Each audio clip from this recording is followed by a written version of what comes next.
ज्ञान प्रदान किया, बाद में तो ये ज्ञान माता के गर्भ में प्राप्त हो गया। उसके पश्चात हिरण्यकश्यपु ने कहा हमारा बच्चा बड़ा हो गया, इसको गुरुकुल में भेजते हैं। तो शुक्राचार्य जी के जो दो पुत्र थे षंड और अमर्क, उनके गुरुकुल में भेज दिया। अब प्रहलाद महाराज हैं कि वहाँ भी प्रचार करने में लग गए। असुर पुत्रों को कहें भैया तुम भगवान की भक्ति में लगो, भगवान श्री हरि विष्णु की भक्ति करिए, आप वही परम भगवान हैं। जब समय मिले, रिसेस हो, छुट्टी मिले तो प्रचार करने में जुट जाएं। तो इस प्रकार से प्रचार करते थे प्रहलाद महाराज। जब देखा षंड और अमर्क ने कि बात तो हाथ से बाहर निकलती जा रही है, हम तो यहाँ सिखा रहे हैं कि हिरण्यकश्यपु भगवान है, और ये प्रहलाद ने सारे बच्चों की बुद्धि भ्रष्ट कर डाली, कह रहा श्री हरि विष्णु भगवान है। यदि हिरण्यकश्यपु जी को पता चल गया तो पता नहीं हमारा क्या हश्र होगा। तो उन्होंने बोला अब बात हाथ से निकली जा रही है, अब तो महाराज के पास पहुंच जाना चाहिए। तो प्रहलाद को लेके ये दोनों षंड और अमर्क शुक्राचार्य के जो दो पुत्र थे, ये किसके पास पहुंच गए? ये पहुंच गए हिरण्यकश्यपु के पास और सारा वृतांत कह सुनाया। और जब हिरण्यकश्यपु ने ये सारा वृतांत सुना तो हिरण्यकश्यपु बोलता अरे उदंड, दुर्बुद्धि, परिवार को फोड़ने वाले नीच, अपने पुत्र से ऐसा कह रहा है। तुमने अपने ऊपर शासन करने वाली शक्ति का उल्लंघन किया है और आज मैं तुझे यमराज के घर भेज दूंगा। इस प्रकार से हिरण्यकश्यपु ने कहा। देखिए हिरण्यकश्यपु इतना शक्तिशाली था कि सारे के सारे लोग हिरण्यकश्यपु से कांपते थे। सब कंपन, इंद्र, चंद्र, वरुण इत्यादि सारे देवताओं के तीनों लोकों पे आधिपत्य स्थापित कर लिया था। सिर्फ ब्रह्मा जी, भगवान शिव और भगवान विष्णु, ये तीन बस जो है हिरण्यकश्यप के आधिपत्य से बाहर थे। बाकी सबको वो अपने घर में पानी भरवाता था और चटनी पिसवाता था। ऐसी स्थिति हो गई थी। तो हिरण्यकश्यपु कहता है प्रहलाद से, क्रुद्धस्य यस्य कंपन्ते त्रयो लोका सहेश्वराः तस्य मे भीतवनमूढा शासनम किम बलोत्यगाः। अरे किसके बल पर प्रहलाद तुम इतने कूद रहे हो? तुम जानते हो जब मैं क्रुद्ध होता हूं तो तीनों लोकों में कंपन उठता है। अपने अपने नायकों के साथ तीनों लोग कांप उठते हैं। तो तुम कैसे इतने धृष्ट हो गए? किसके बल पर तुम निर्भीक होकर मेरी आज्ञा का उल्लंघन कर रहे हो? तो आज के इस परिदृश्य में ये प्रश्न बहुत ही महत्वपूर्ण है। हिरण्यकश्यपु कह रहा कि किसके बल से तुम निर्भीक होकर मेरे साथ ऐसा व्यवहार कर रहे हो? तो आज के समय में हर व्यक्ति भयभीत है। वर्तमान में जो परिस्थिति चल रही है, हर व्यक्ति भयभीत है, सबके अंदर भय व्याप्त है। ये महामारी का समय चल रहा है। समाचार पत्रों में जो व्यक्ति सुनता है, देखता है, पढ़ता है, जब एम्बुलेंस की आवाज उसके कानों में गूंजती रहती है दिन भर, मरते लोग और जलती चिताएं जब व्यक्ति देखता है तो भय उसका हृदय भय से व्याप्त हो जाता है। तो हर व्यक्ति भयभीत है इस समय। तो ऐसा क्या हुआ कि प्रहलाद इस संसार का सबसे बड़ा टेररिस्ट, सबसे बड़ा आतंकवादी हिरण्यकश्यपु, जिससे सब भयभीत थे, A++++ श्रेणी आतंकवादी रहा होगा, तो सब भयभीत थे। और ऐसा क्या था कि प्रहलाद उससे भयभीत नहीं थे? ये निर्भीकता प्रहलाद के अंदर कैसे आई? ये शिक्षा आज के इस समय में हमारे जीवन में बहुत महत्वपूर्ण है कि निर्भीकता कैसे आ सकती है। तो ये भय है क्या वास्तव में? क्या है ये भय? ये भय जो है एक अनुभूति है। भय एक अनुभूति है। किसको? किसी जो ऐसी वस्तु जो हम प्राप्त करना चाहते हैं, या कोई जो हमारा प्रिय है, उसके खोने का जो विचार है, उसके खोने के कारण जो हमारे मन में इच्छा, जो एक प्रतिक्रिया भावना उत्पन्न होती है, वो भय है।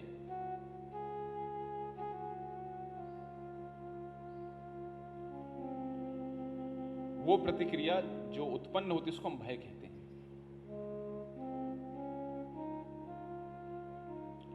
कि हम किसी को खो न दें, कोई हमसे दूर न चला जाए। अलग अलग तरीके से, किसी को एग्जाम में फेल होने का भय है, किसी को अपने प्रिय व्यक्ति की मृत्यु होने का भय, किसी को अपनी प्रतिष्ठा गंवाने का भय है। ऐसे अलग अलग प्रकार के भय लोगों के जीवन में व्याप्त हैं, अनेक अनेक तरीके से भय से व्याप्त है व्यक्ति। तो भयभीत है, बहुत भयभीत है व्यक्ति इस समय में। लेकिन प्रहलाद जैसा छोटा बालक वो कैसे इस भय से मुक्त हो गया? तो वास्तव में जीवात्मा परम शुद्ध है, जीवात्मा परम शुद्ध है।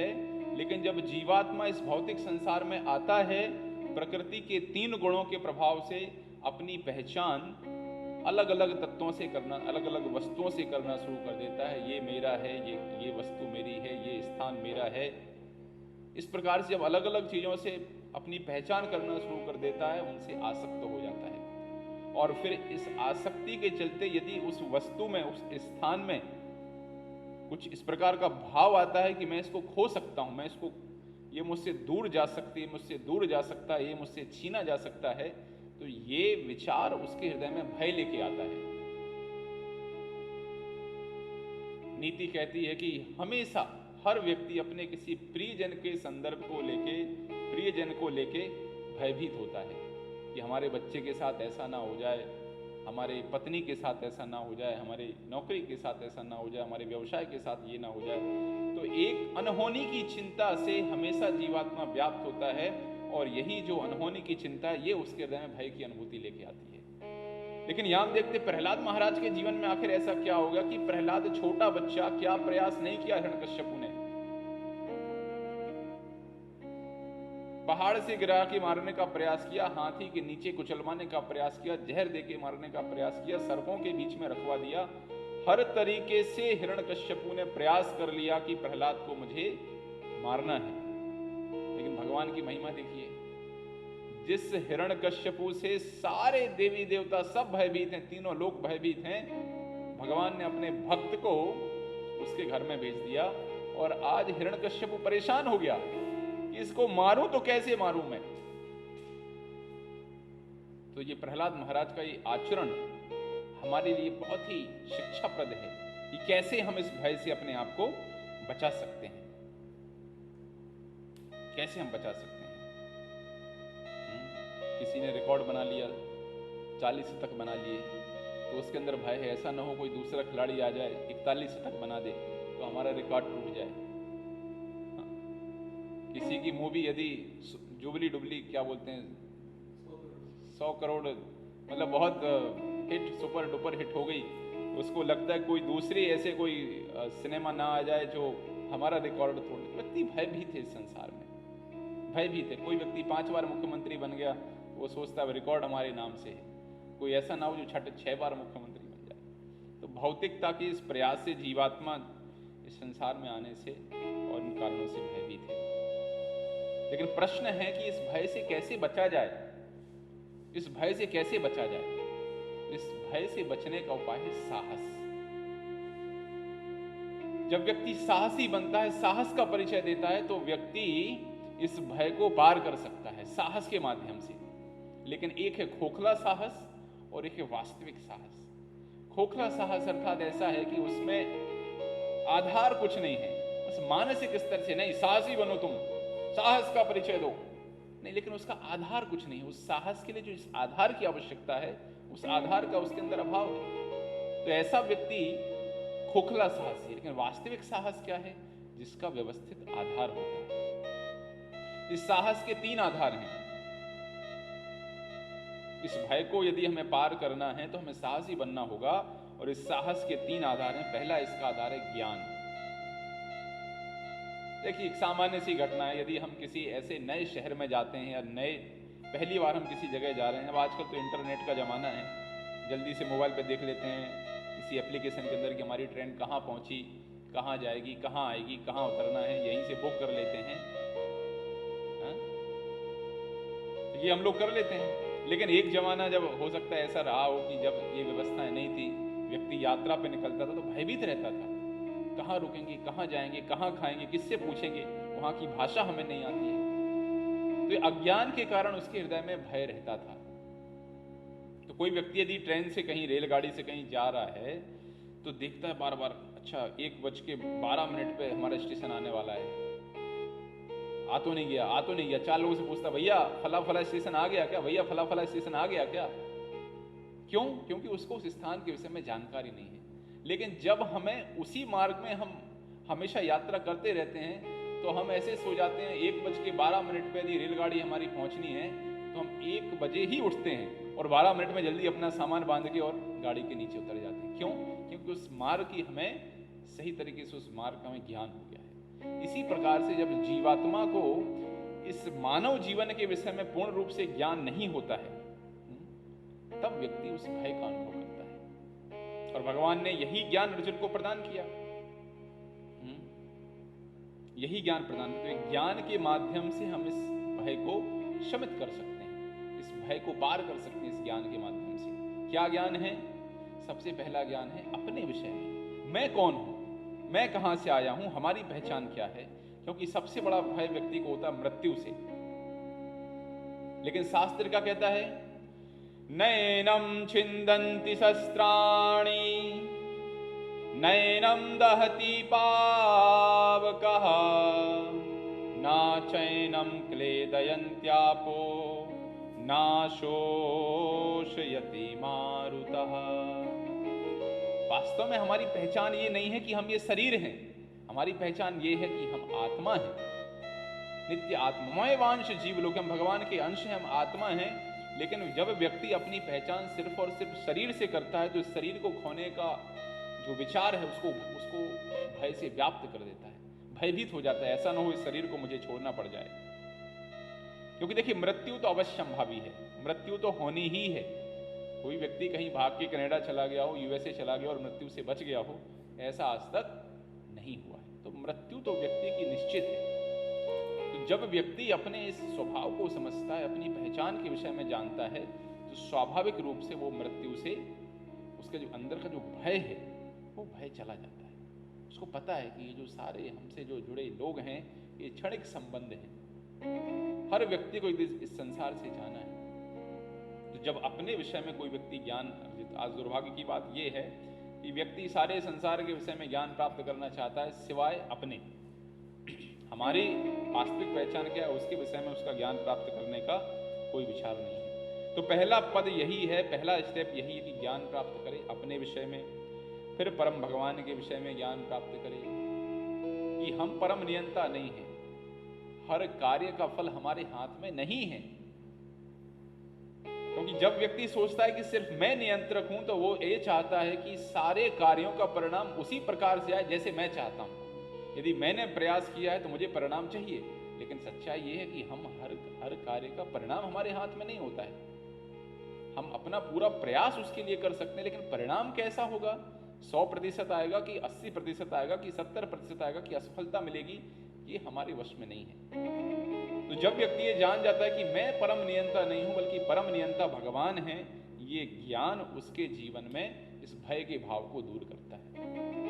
और तीसरा जो भगवत गीता का विषय कर्म का सिद्धांत, कर्म का सिद्धांत कहते हैं ना, बोए बीज बबूल के तो आम कहां से पाए। हमने अपने कर्मों के माध्यम से ऐसा आचरण किया, ऐसे कार्य किए हैं कि जीवात्मा, हमने दूसरों को कष्ट पहुंचाया, दूसरे का अहित किया है, और फिर हम क्या आशा करते हैं कि प्रभु हमारे जीवन में कुछ गलत नहीं हो जाए, हमारे जीवन में कुछ अहित नहीं हो जाए। क्यों नहीं होगा? क्रिया के बराबर विपरीत प्रतिक्रिया होती है ना। तो हमने जब जिस प्रकार का आचरण किया है, अपने कार्यों के माध्यम से दूसरे को कष्ट पहुंचाया है, तो हमें भी तैयार रहना होगा कि ये कष्ट लौट के हमारे जीवन में आने वाले हैं। ये ज्ञान और काल और प्रकृति का ज्ञान, समय का पहिया ऐसा है कि घूमता रहता है। आज यदि जीवन में सुख है तो मान के चलिए कल जीवन में दुख आने ही वाला है, और इसलिए यदि आज दुख है तो कल जीवन में सुख आने वाला है। इसलिए भगवान क्या कहते हैं अर्जुन को, सुख दुखे समे कृत्वा लाभालाभौ जया जयौ ततो युद्धाय युज्यस्व नैवं पापम अवाप्स्यसि। सुख दुखे समय कृत्वा, सुख और दुख की स्थिति आएगी, लेकिन जीवात्मा का कर्तव्य है कि उसमें क्या रहे, संभाव रहे। सुख दुखे समय कृत्वा लाभा लाभो जया जयो, लाभ में हानि में सुख में दुख में संभाव रह के कार्य करे। तो जो व्यक्ति ये समय के प्रभाव को जानता है वो भी ऐसी आपदाएं जब आएंगी अपने आप को संभाव अवस्था में रख सकता है। तो अपने विषय में ज्ञान, भगवान के विषय में ज्ञान, कर्म के नियम के विषय में ज्ञान, काल की जानकारी, इस प्रकार का ज्ञान व्यक्ति को भय से मुक्ति दिलाने में सहायक होता है। कोई भी ज्ञान है, किसी कोई बीमारी हो गई है, जिसको ज्ञान है हमारे फेफड़ों की क्षमता कम हो गई है, तो कैसे इन फेफड़ों की क्षमता बढ़ाई जाए, तो इसके माध्यम से क्या होगा कि हम उससे बच पाएंगे। तो ये ज्ञान बहुत आवश्यक है। ज्ञान के अभाव में व्यक्ति भयभीत हो जाता है। लेकिन सिर्फ ज्ञान से भी काम नहीं चलता है, ज्ञान से भी काम नहीं चलता है। हम कोई नया बच्चा है, कॉलेज में अभी पढ़ाई खत्म की है और पढ़ाई करने के पश्चात जा रहा है किसी इंटरव्यू में जा रहा है, तो क्या होगा, जाएगा और वहाँ अच्छे से वो सारे प्रश्नों के उत्तर देगा, क्योंकि उसने अपनी किताब में से सारे सिद्धांतों को अच्छे से समझ लिया है। तो प्रश्नों के उत्तर देगा तो वहाँ तो भयभीत नहीं होगा। लेकिन जिस दिन वो कंपनी में, जिस दिन वो फील्ड में पहुंचेगा काम करने के लिए, उस दिन चूंकि उसके अंदर उस व्यवहारिक अनुभव की कमी है, तो इसलिए क्या होगा, एक भय उसके अंदर आएगा कि ये मशीन कैसे चलानी है, ये इस व्यक्ति से कैसे व्यवहार करना है, इसको कैसे डील करना है, ये भय उसके अंदर आएगा। तो सिर्फ ज्ञान बस पर्याप्त नहीं है, बल्कि इसके आगे अनुभूति भी होना चाहिए। एक सैनिक को सैन्य प्रशिक्षण जो केंद्र होता है, वहां उसको अभ्यास कराया जाता है कि आपको ऐसे ऐसे बंदूक चलानी है, सब उसको ज्ञान है, कैसे क्या करना है, ऊंचा कैसे कूदना, लंबा कैसे कूदना, कैसे चल के जाना, सब पता है और उसका अनुभव भी है, हो सकता है। लेकिन एक ऐसे विशेष क्षेत्र में इंसर्जेंसी कहीं चल रही है जहां वो जाता है, लेकिन उस क्षेत्र का अनुभव उसको नहीं है, तो उस अवस्था में उसके हृदय में थोड़ा सा भय हो सकता है। तो इसलिए सिर्फ ज्ञान से कार्य नहीं चलेगा, ज्ञान के आगे एक स्टेप और है, एक पद और है। वो पद क्या है कि व्यक्ति इस ज्ञान का अभ्यास जीवन में करे और ज्ञान का अभ्यास जीवन में करके और उस ज्ञान को अनुभूति में बदले। तो जब ये अनुभूति व्यक्ति के जीवन में हो जाती है, तब जीवन में यदि कोई ऐसी प्रतिकूल परिस्थितियां आ जाएं, तो ऐसी प्रतिकूल परिस्थितियों में व्यक्ति उस ज्ञान और उस अनुभूति के आधार पर उस भय से बच जाता है। हम शरीर नहीं, हम आत्मा हैं, ये ज्ञान है ये। लेकिन अनुभूति क्या है, जब जीवन में ऐसी परिस्थिति आए, एक बड़ा प्रसंग आता है, दधीची जी से अस्थियां मांगने के लिए इंद्र गए कि अपनी अस्थियां दे दीजिए, क्योंकि हमें वृत्तासुर का वध करना है। उन्होंने कहा ले लो भैया, परमार्थ के कार्य के लिए हमारा शरीर काम में लग जाए तो बहुत अच्छी बात है। बैठ गए तपस्या में, शरीर त्याग दिया, अस्थियां इंद्र को प्रदान कर दी, वज्र का निर्माण हुआ उससे। इसको कहते हैं अनुभूत ज्ञान। तो ये अनुभूति भी आवश्यक है। तो पहला पद है ज्ञान और दूसरा उस ज्ञान की अनुभूति। और जब हम उस ज्ञान का जीवन में अभ्यास करते हैं, तब व्यक्ति को जीवन में अनुभूति प्राप्त होती है। और अनुभूति के पश्चात सबसे श्रेष्ठ और तीसरा स्तर है शरण ग्रहण करना। यहां प्रहलाद ने भगवान की शरण ग्रहण करके रखी थी। पूर्ण रूप से भगवान को शरणागत थे कि भगवान हमारी रक्षा अवश्य करेंगे। देखते हैं एक रास्ते में बच्चा जा रहा था, तो बच्चे के ऊपर कुत्ते ने भौंक दिया। जैसे कुत्ते ने बच्चे के ऊपर भौंका, बच्चा भयभीत हो गया और भागा जल्दी और अपने घर में प्रवेश कर गया। वहां उसके पिताजी खड़े हुए थे। तो जैसे बच्चा घर में प्रवेश हुआ, वही बच्चा जो थोड़ी देर पहले कुत्ते से भयभीत था, अभी क्या कर रहा है, अभी उसी कुत्ते की तरफ मुंह करके उसका अपना पैर दिखा रहा है, हट हट भाग यहां से। ऐसा क्यों हो गया? क्योंकि अब वो अपने पिताजी की शरण में पहुंच गया, उसको पिताजी का सहयोग प्राप्त हो गया। तो ये स्थिति है जब हम शरणागत होते हैं, जब भगवान की हम शरण ग्रहण करते हैं, तो स्वाभाविक रूप से हम बच जाते हैं। तो ये शरण ग्रहण करना बहुत ही आवश्यक है कि हम कैसे भगवान के शरणागत हों। और यही शरणागति प्रहलाद ने लेके रखी थी, भगवान के संपूर्ण रूप से आश्रय में थे, इसलिए भय से मुक्त हो गए। एक छोटे बच्चे को कभी भय नहीं लगता कि आज सुबह सब्जी में क्या खाएंगे, रोटी मिलेगी कि नहीं मिलेगी, चावल दाल मिलेगा कि नहीं मिलेगा, फीस हमारी भरी जाएगी, स्कूल की नहीं भरी जाएगी, पूर्णतः भय से मुक्त रहता है, कोई भय नहीं उसको जीवन के विषय में। क्यों? अपने माता पिता का आश्रय ग्रहण करके रखा है, माता पिता की शरण में है वो बच्चा। और हम बद्ध जीवात्माओं का यही एक दुर्भाग्य है कि हमने परम भगवान श्री कृष्ण की शरण का त्याग कर दिया है। हमने ऑक्सीजन का शरण ले लिया है, अस्पतालों का शरण ले लिया, डॉक्टरों का, वैज्ञानिकों का शरण ले लिया, जो इन सबको बुद्धि प्रदान करने वाले परम भगवान श्री कृष्ण, उनकी शरणागति हमने त्याग दी है। लेकिन आवश्यकता है कि हम भगवान की शरणागति ग्रहण करें। जिस प्रकार से बच्चा अपने माता पिता के शरणागत रह के संसार में सारे भय से मुक्त हो जाता है, उसी प्रकार भगवान हमारे परम पिता हैं, परम स्वामी हैं। और जब हम भगवान की शरण ग्रहण कर लेंगे तो स्वाभाविक रूप से इस भय से हम मुक्त हो जाएंगे। इसलिए कहते हैं, भजहूँ रे मन श्री नंद नंदन, अभय चरण अरविंद रे। हे मन, तू भजन कर। किसका? जो अभय प्रदान करने वाले, अभय चरण हैं, जो इनके चरण अभय प्रदान करने वाले, वो कौन है? श्री नंद नंदन, नंद बाबा के जो लाला हैं, नंद बाबा के जो पुत्र हैं, भगवान श्री कृष्ण। तो हे मन, तू उन भगवान श्री कृष्ण की शरण ग्रहण कर। तो हम सबको चाहिए कि हम भगवान श्री कृष्ण के शरणागत हों, और जब हम भगवान के शरणागत होंगे तो निश्चित रूप से जीवन में जो भय का भाव है, उस भय से हम मुक्त हो जाएंगे। और हुए हैं पूर्व काल में, पूर्व काल में लोग इस भय से मुक्त हुए हैं सिर्फ भगवान का आश्रय ग्रहण करके। वृत्तासुर, जिसकी स्वयं मृत्यु होने वाली थी, इंद्र उसका वध करने वाले थे, इंद्र के हाथ से वज्र गिर गया। वृत्तासुर ने कहा, इंद्र वज्र उठा लो भैया, हमें मार दो तुम, क्योंकि भगवान कह के गए हैं कि मेरी मृत्यु इस वज्र से होगी। ऐसा कैसे संभव हुआ? इसके पीछे कारण ये था कि वृत्तासुर को, यद्यपि असुर था, लेकिन वृत्तासुर की गिनती भगवान के शुद्ध भक्तों में होती है। तो इस शुद्ध भक्ति और भगवान की शरणागति के चलते वृत्तासुर अपनी मौत से भी भयभीत नहीं है। तो शरणागति का एक अंग है, अवश्य रक्षिबे कृष्ण विश्वास पालन। भगवान हमारी रक्षा अवश्य करेंगे। रक्षा के दो प्रकार हैं, कभी कभी रक्षा शरीर की होती है, और कभी यदि शरीर की रक्षा ना भी हो तो भगवान हमारी आत्मा की रक्षा अवश्य करेंगे।